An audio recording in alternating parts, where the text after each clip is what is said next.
Okay, we're going to go ahead and get started. Thank you for waiting very patiently with us. So my name is Anna Pinedo. I am a partner in the New York office of Mayer Brown. We're an international law firm. We're very pleased to be a sponsor of this year's Nexus Israel.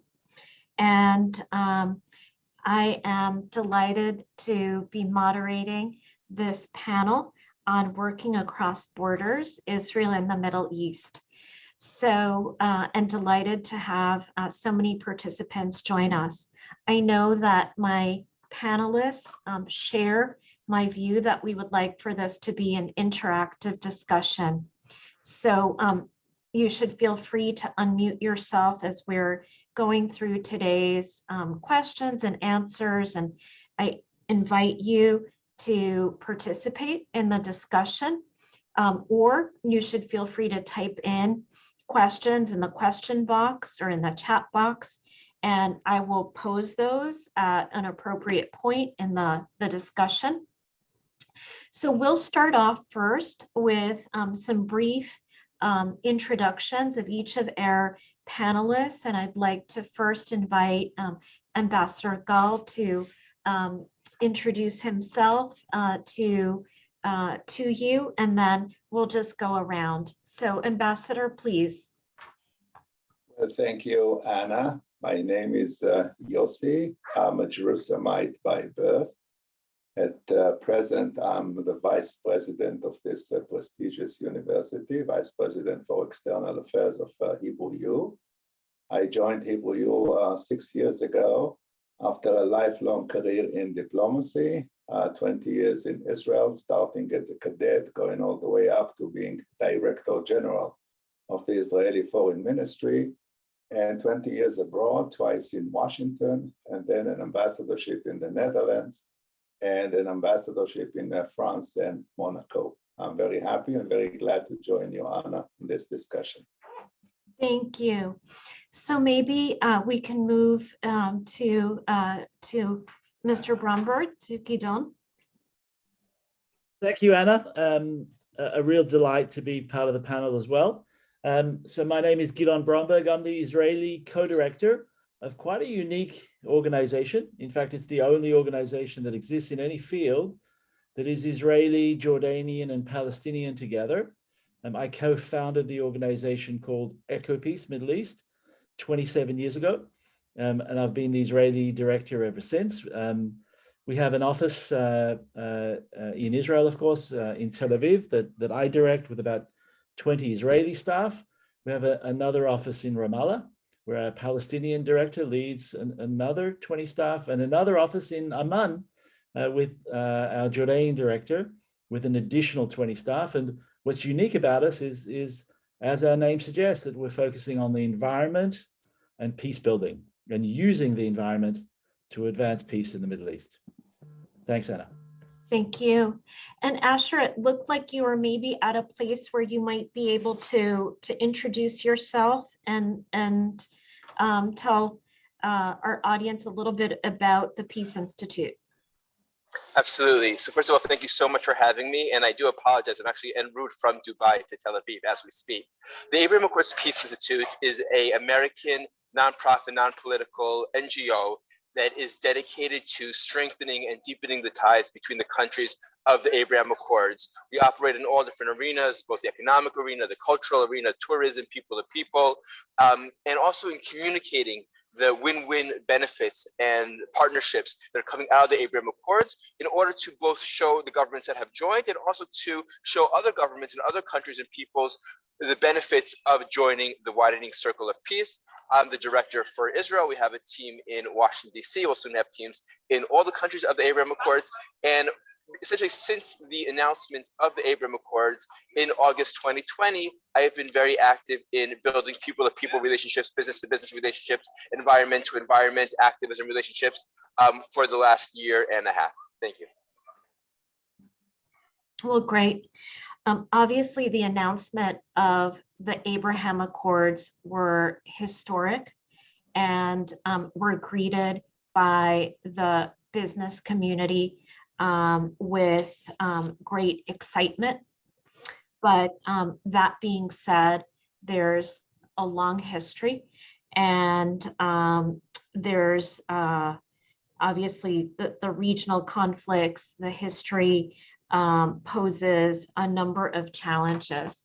I think it would be interesting to hear from each of you your particular perceptions of just maybe, and we could go on at length, I'm sure, about this, the most relevant challenges for specifically for doing business, for developing and for having the commercial relationships between Israel and its Arab neighbors really develop and blossom.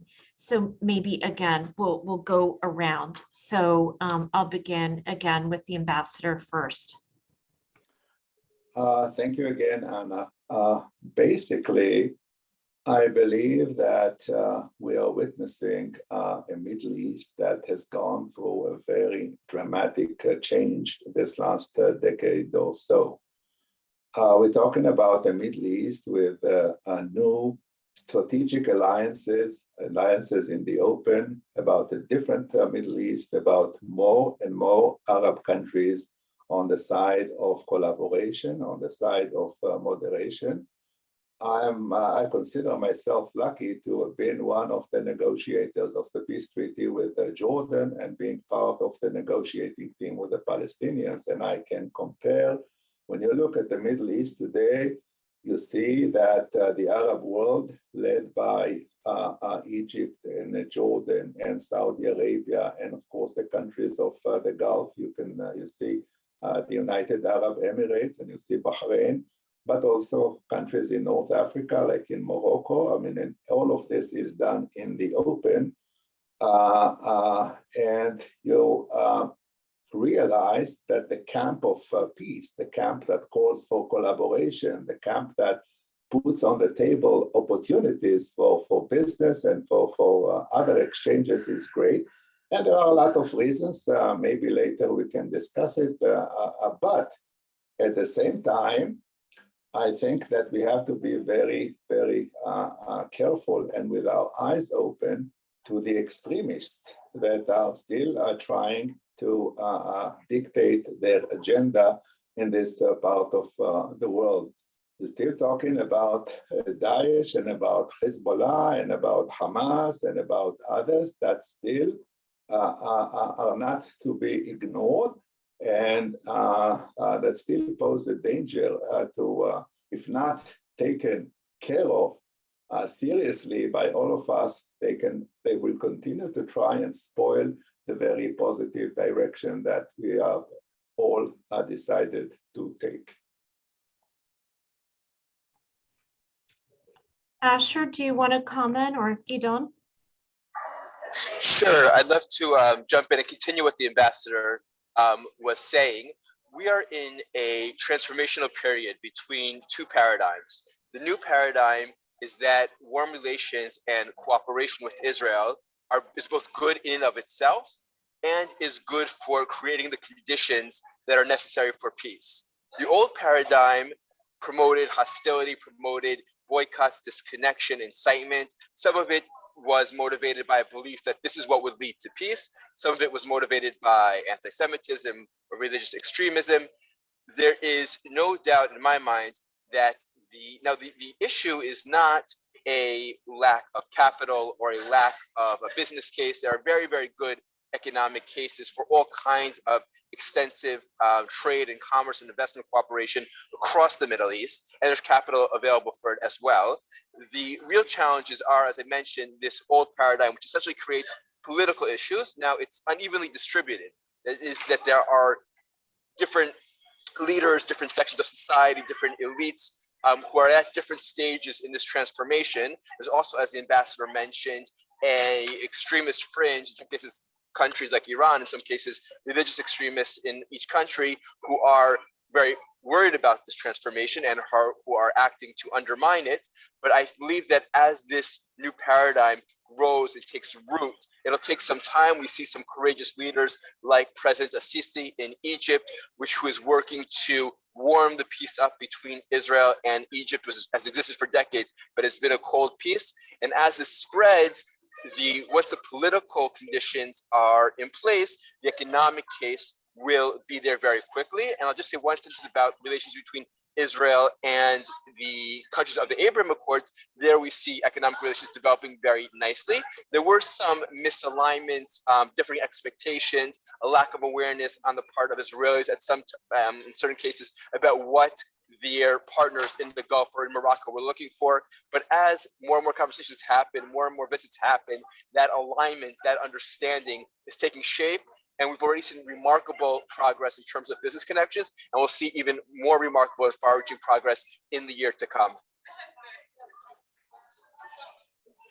So if I can add to the conversation here, in addition to the challenges of more extremist parties, Iran and others that have been mentioned, a great challenge that the region faces is the climate crisis. Our region of the world is a climate hotspot, as identified by the IPCC climate convention, and our region is warming, and is warming extremely fast. In fact, while the rest of the world is quite rightly fearful of a 1.5 degree increase in temperatures, in our region, unfortunately, we've already experienced since the 1950s a 1.5 degree increase in temperatures, and we can expect an additional 4 to 7 degree increase in temperatures, and that threatens the livelihood and the very conditions that have brought prosperity to Israel and other parts of the region. So the climate crisis, through the work of EcoPeace, has been a major issue to promote cooperation and between Israel and her Arab neighbors. And at EcoPeace, we have launched a little bit more than a year and a half ago a report based on several decades of work of EcoPeace, calling for a green-blue deal for the Middle East. And the green-blue deal is all about cooperation to build climate resilience. EcoPeace is the architect behind the agreement that was signed between Israel, Jordan, and the UAE for a water energy exchange. And it's a game-changing agreement because for the very first time, Jordan will have something of great value to sell to Israel, and that is Jordan's comparative advantage of having vast desert areas to produce through solar power renewable energy and help Israel meet its commitment to the Paris Climate Accords at scale and at prices that are far cheaper and simply not possible in Israel because of the shortage of land. Israel has the Negev, but people don't understand that the Negev is actually captured. Half the Negev is military training area, the other half are declared nature reserves. Israel has a commitment to be 30% renewable by 2030 and 100% by 2050.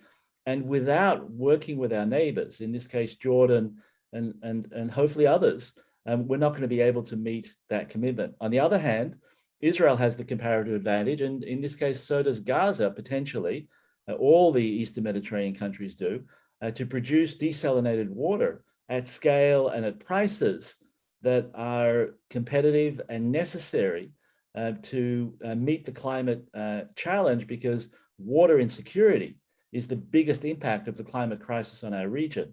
We're the most water insecure part of the world, and without the leadership that we've seen in technological advancement, in desalination, in the treatment and reuse of wastewater, which Israel is a regional leader and a world leader, we present the possibility that now Jordan will be buying large quantities. We're talking about in stage one, 200 million cubic meters of water from Israel to guarantee the stability of Jordan in relation to water. And clearly, if there isn't enough water, then that has implications for political insecurity as well.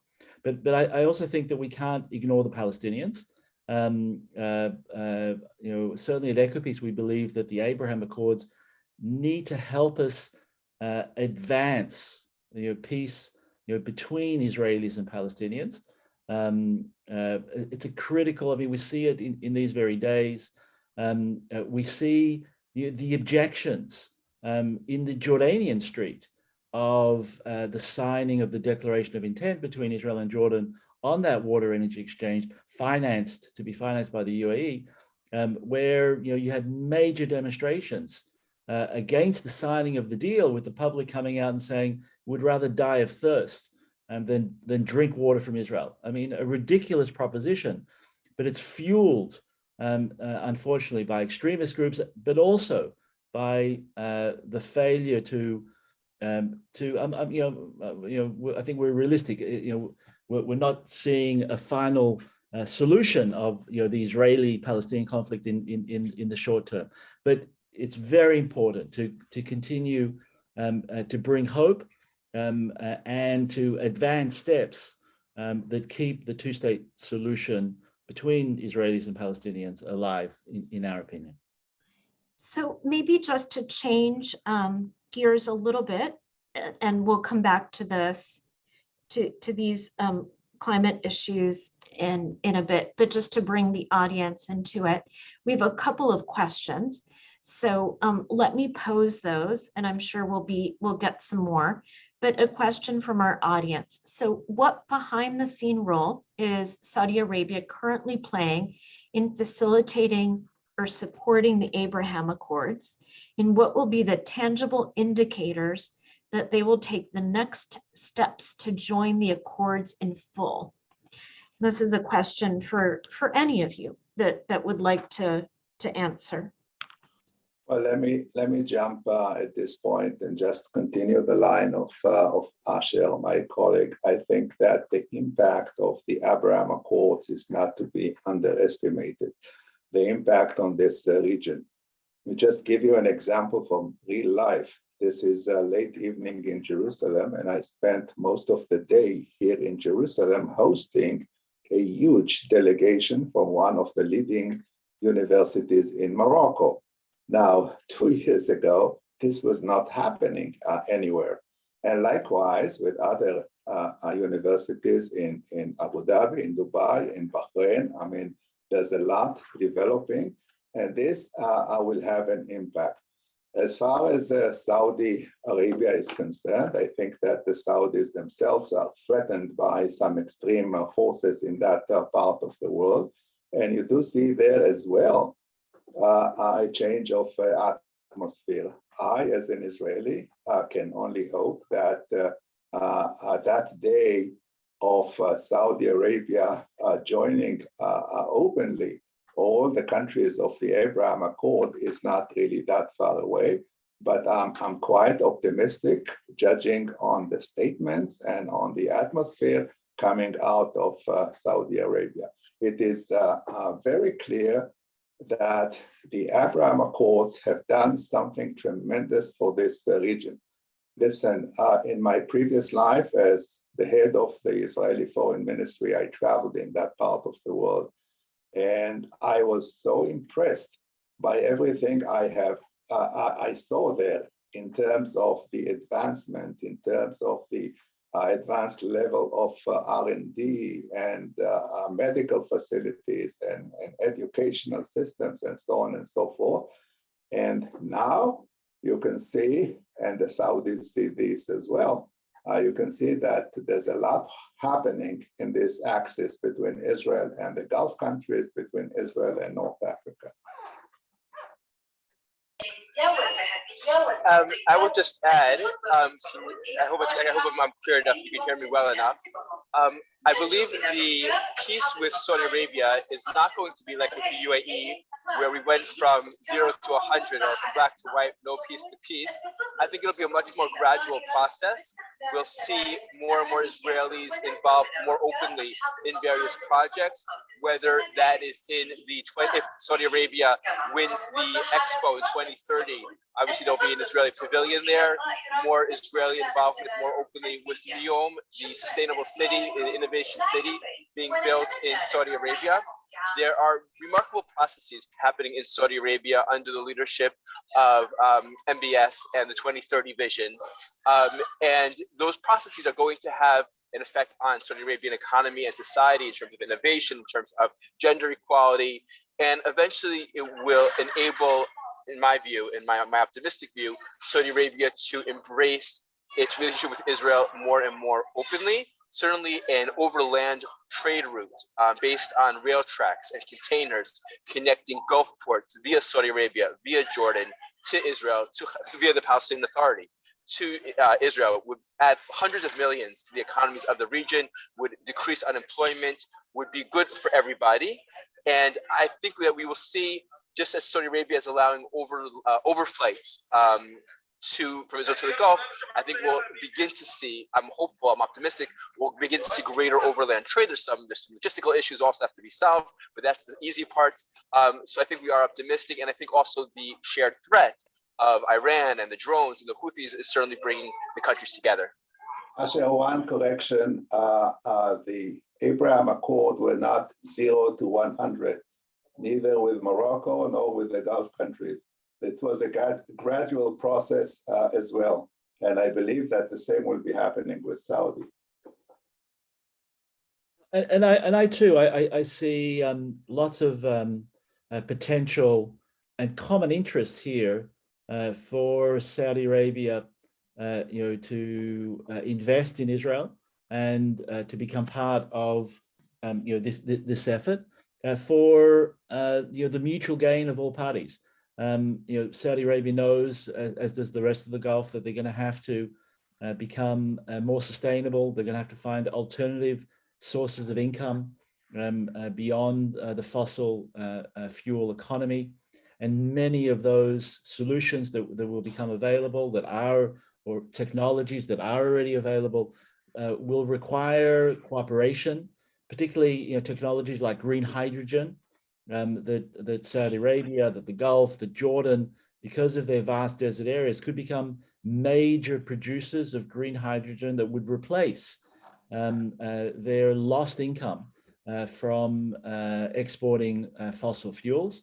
And in many ways, the cooperation with Israel will be critical to further develop that technology, but also to funnel green hydrogen onto Europe, because there are very important connections and pipelines being planned between linking Israel and the European continent through Cyprus that can become important gateways for moving renewable energy, which could be the critical income source for much of the Gulf and Saudi Arabia in the future, from Israel, from Saudi Arabia, the Gulf, through Jordan and Israel, and then onto Europe. So again, just ensuring that we get to some of our participant questions. And this is really also tied to some of the questions that I had. So what's the role that technology and technology solutions bring to bear in facilitating both investment and in promoting manufacturing in some of the countries in the region? So and actually, so Asher, yeah, there's a tremendous amount of background noise where you are. In just promoting the actual beginning of investment in starting to see manufacturing happen on the ground in some of these countries?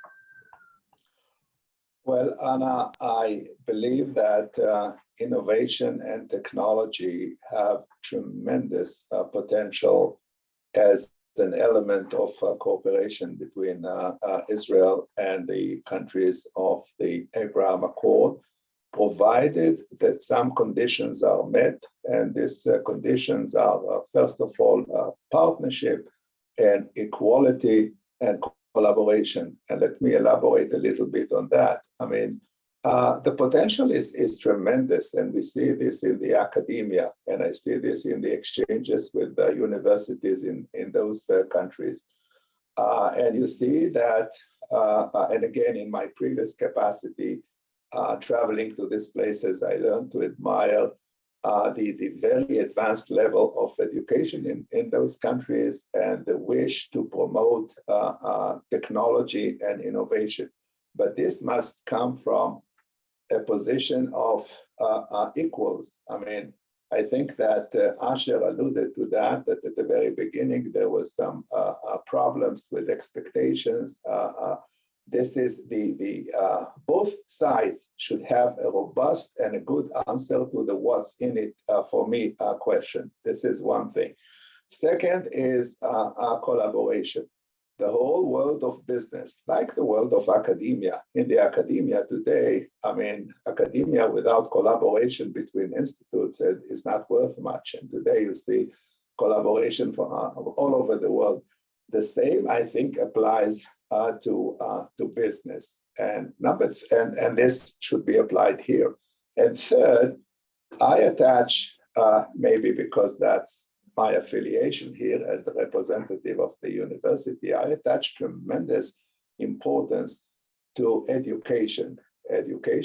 And as part of education, the investment in research and development. And I believe that the institutions of higher learning can play a major role here. I see this in the topics that are of interest to our counterparts. They're interested in human health, they're interested in medicine, they're interested in agriculture, in agrotechnology, in food safety, all of these things that we hopefully are very good at. But again, for the collaboration to be successful, it must be a collaboration between equals. If I could just add one more point about technology, and I fully agree with the ambassador. Technology is also an amazing tool for bringing people together in the first place. The way I got started, my previous career was in government. I was 9 years in Israel's Strategic Affairs Ministry in various government positions. And I left government. And then on the day of the Abraham Accords, when I saw on Twitter the announcement, I tweeted that I wanted to set up a group of Israelis and Emiratis. And from there, I set up the first grassroots call between Israelis and Emiratis, the first WhatsApp group between Israelis, Emiratis, and Bahrainis. And from there, a number of different cultural and business initiatives grew out of that initial group. So technology both makes it clear the case why peace and normalization with Israel is so potentially beneficial for helping those countries achieve their goals. As the ambassador said, it's critical that it be based on collaboration, cooperation, mutual respect. It is also very important that it serves the national goals of those countries, whether in food security or innovation. Today, I was in the Abu Dhabi Stock Exchange, and they said to me, look, we want to become the Silicon Valley of the Middle East. And encouraging Israeli companies to be involved in the Abu Dhabi Stock Exchange or with Emirati sovereign wealth funds is meant to solve that goal. I met with the Emirati Ministry of Education, and they said, we want to learn from, we want to set up, we want innovation, we want unicorns, we want to set up technology transfer offices, we want to commercialize research coming out of our universities. Israel can play an important role in helping them achieve those goals. So technology is both a fantastic platform for bringing people together, including the countries that don't have relationships with each other, and in highlighting the benefits of peace and normalization with Israel. So if I can also contribute to that, I think, looking at the water energy deal between Israel and Jordan and the UAE, the need for more water to Jordan has been present for decades. For those that are listening in, the water supply in much of the countries around Israel, Jordan included, is an intermittent water supply. People get water in Amman, the capital of Jordan, just for 8 hours a week, municipal water flowing into your pipes. The water scarcity is severe, and Israel is clearly been part of the solution now for 15 years, since 2005, when Israel built the first desalination plant in the country in Ashkelon. Yet, there was a reluctance, although the technology was developed and has continuously been improved, there was a reluctance on the part of Jordan to buy large quantities of water out of the fear of domination. And I think also, as the ambassador mentioned, when there's the opportunity, however, to turn the relationship to a relationship of more equals, and in this case, where Jordan also has a comparative advantage to also sell something of importance to Israel, then we see, the utilization of that technology transformed into major economic investments that promote, both water and energy security. And really, when a healthy interdependency can be established, that's when we can really see a breakthrough in relations. The water energy agreement is potentially a $7 billion private sector investment opportunity that will transform, hopefully, the very nature of the relationship between Israel and Jordan, and help turn a peace which has been quite a cold peace to a warmer peace based on these critical self-interests and mutual gains. Anna, with your permission, I'll just add that, given the fantastic advancement in this country, in Israel, we have so much to share with our neighbors in research and development, in medicine, in agriculture, and this, but we have to realize also that we have a lot to learn from our neighbors as well. I cannot forget my first visit to the Gulf countries way back, and to see the level of development and to see the wisdom with which the leaders of these countries utilized or used the power of the financial resources for the benefit of their own people. So I'm going back to this point of equality. And this is a message that is very important to bear in mind. Maybe changing tack a little bit, again, to get to some of the questions. We have several important questions. So is there a role for philanthropy, an additional role for philanthropy to play in continuing to promote progress between the UAE and Israel? And how can philanthropy continue to help in promoting the relationship? Well, I guess I have to jump in first. Philanthropy is extremely important. Philanthropy is important even in a country that is doing so well as the state of Israel, with a GDP per capita that is up in the skies, because philanthropy is the commitment of the society to help the weaker elements within it. I look at my university. Of course, the tuition here in Israel is very, very low. I mean, it's less than $4,000 a year for your undergraduate studies, but still there are those who cannot afford it. I mean, and for those who cannot afford it, there are some good philanthropists that will help in making that available. In some of the countries, in Morocco, for example, or in other places, they have the same problem that we face here. So philanthropy is the expression of our commitment to society. We as a university, of course, the academic excellence is the top priority for all of us. But at the same time, we see our role as that of trying to make the world a better place to live in. This is why we put such an emphasis on the environmental studies. This is why human health is so important. This is why neurodegenerative diseases, the treatment of is so very important, because this is our commitment to the society. And in societies, what can we do? There are weaker elements that need our help. So yes, there is a role for philanthropy everywhere. And I would add that, Yeah, please. I would add that beyond clearly, you're strengthening, the weaker and trying to prevent the weaker links. Philanthropy has also a critical role in helping taking risk, because the private sector is generally quite risk averse.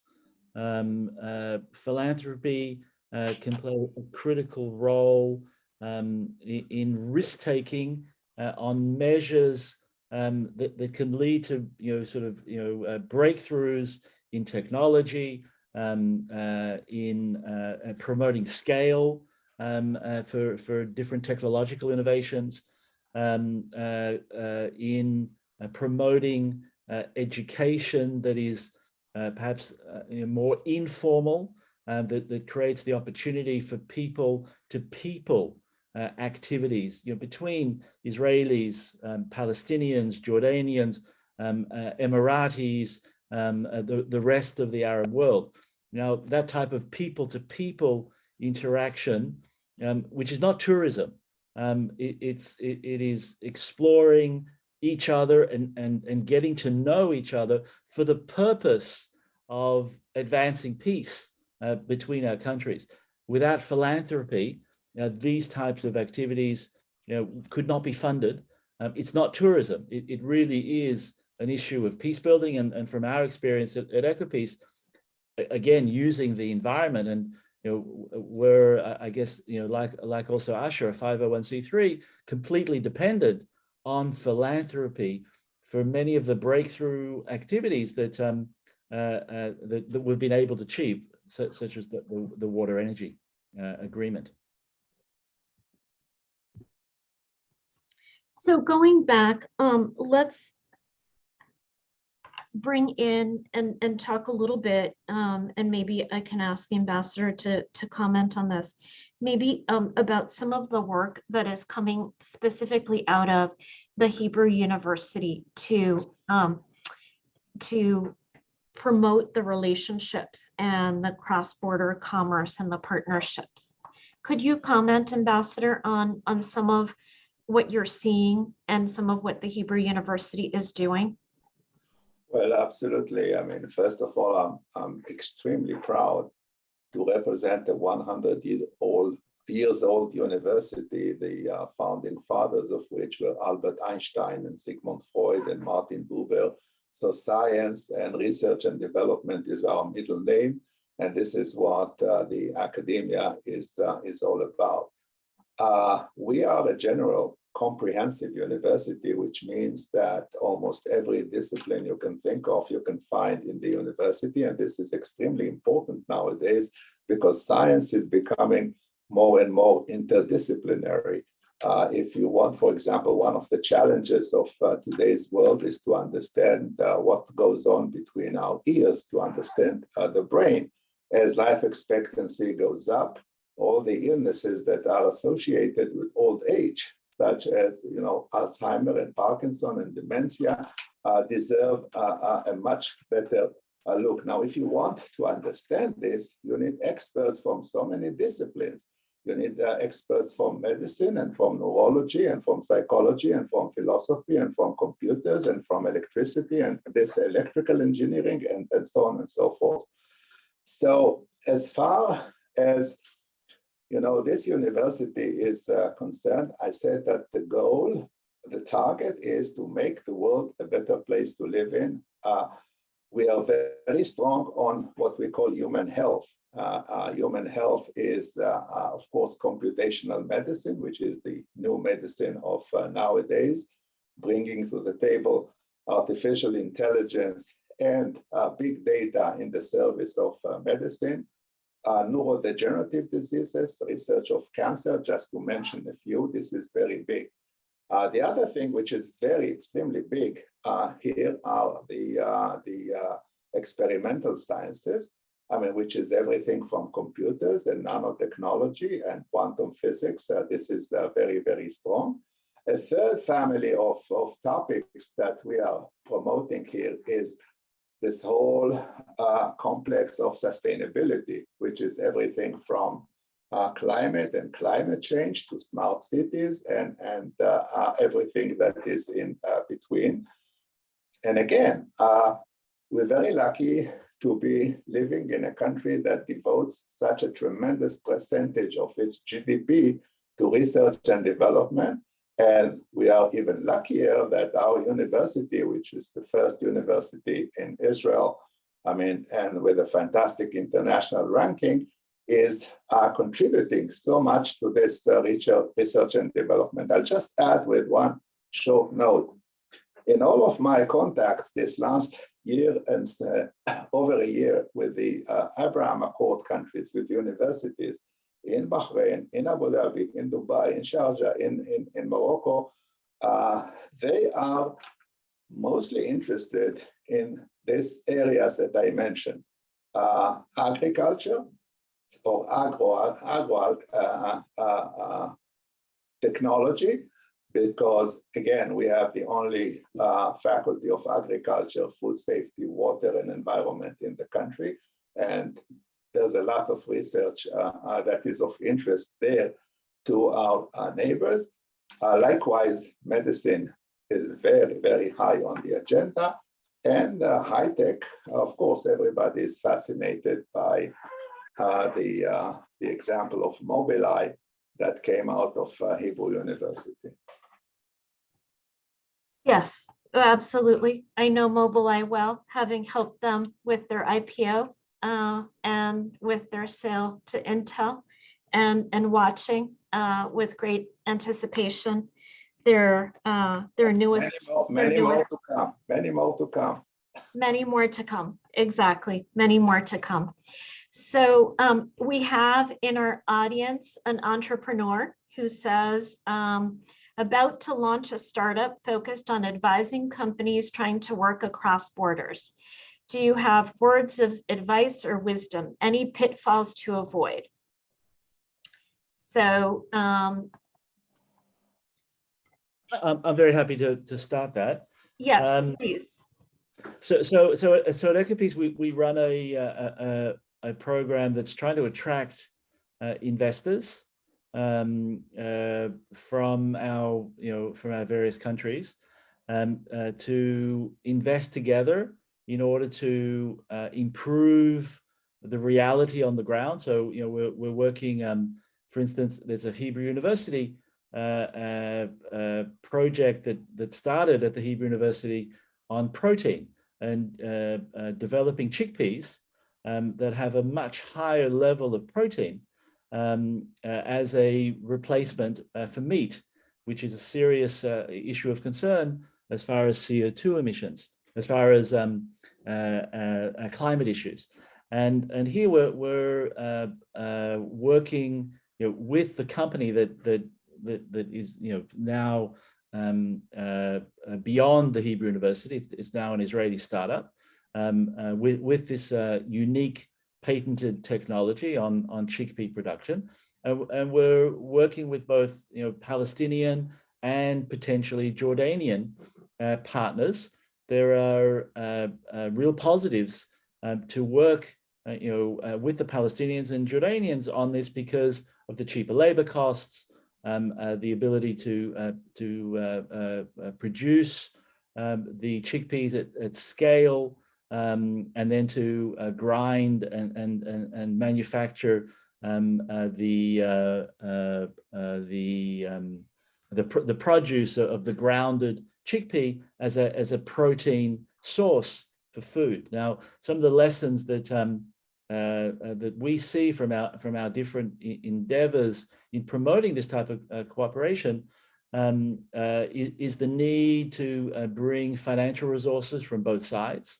It's very important that there's a sense that both sides are bringing in financial investments, that both sides feel that they have a stake in further R&D development.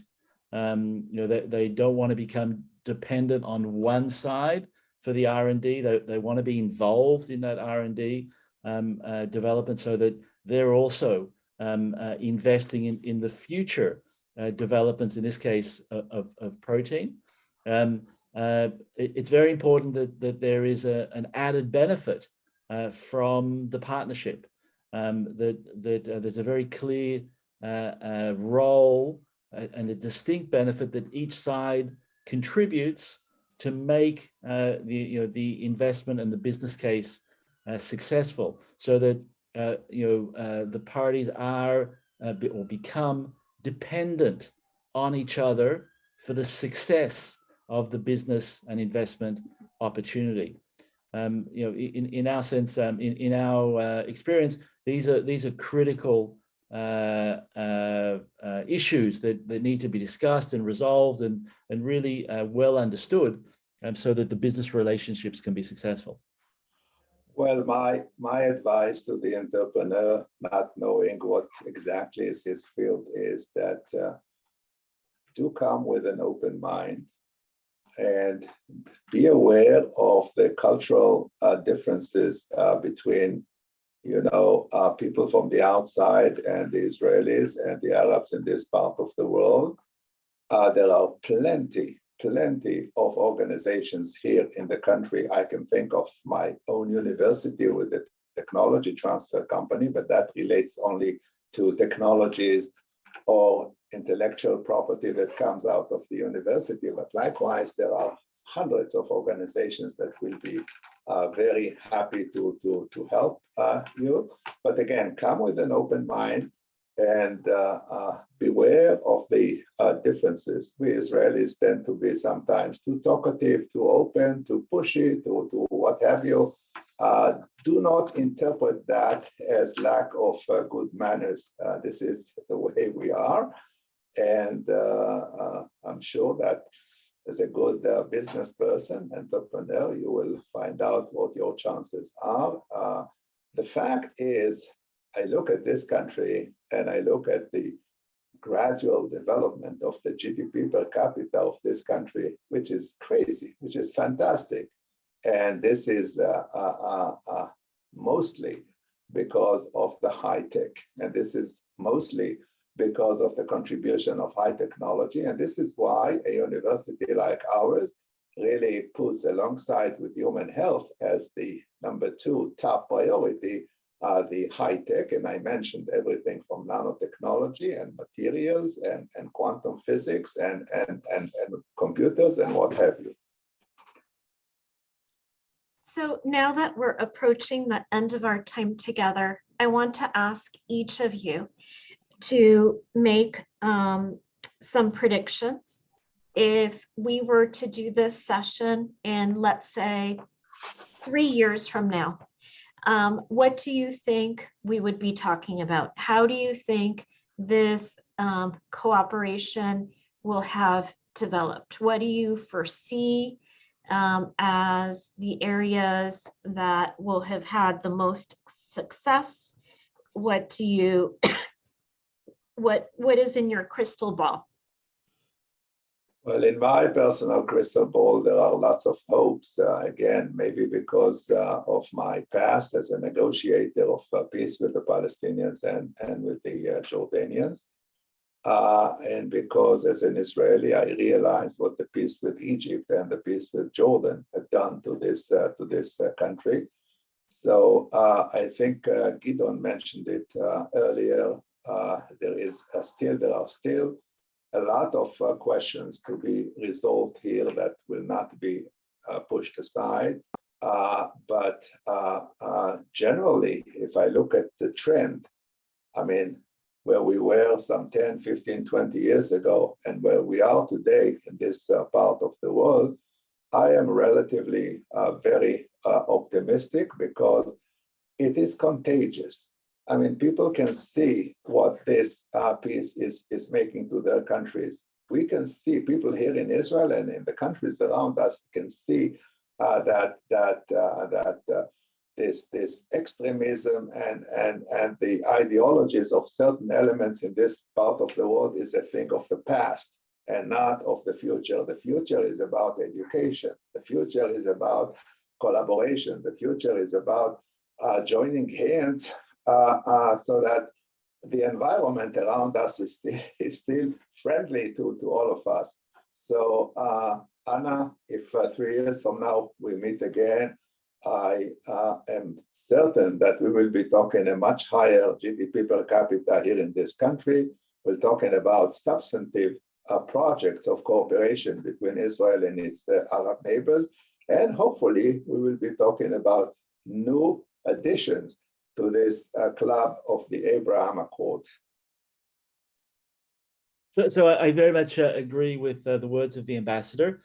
I also, I think, like the ambassador, have the experience of the euphoria when the peace agreement with Jordan was signed and the Oslo Accords were signed. And I think the lessons that we need to bring really home from the experience of complete euphoria, real certainty that a new sort of era had started after the signing of those agreements, and then the cold peace and the failure to move forward.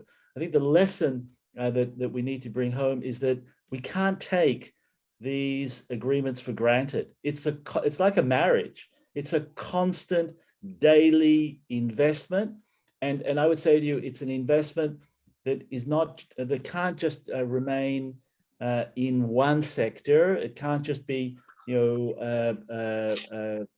business. It can't just be tourism. It needs to be comprehensive of all aspects, and that requires a real investment in people-to-people engagement.